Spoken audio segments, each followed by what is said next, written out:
I'm very excited because this gives me a chance to show off my softball skills to high-level college coaches.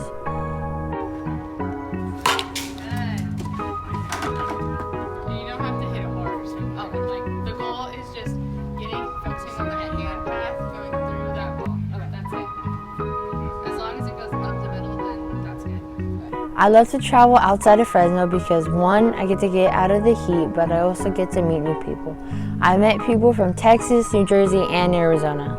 I think that we will go 4-1, which means that we will win 4 games and lose 1 game. But overall, it does not matter because it's just an opportunity to showcase my skills to college coaches.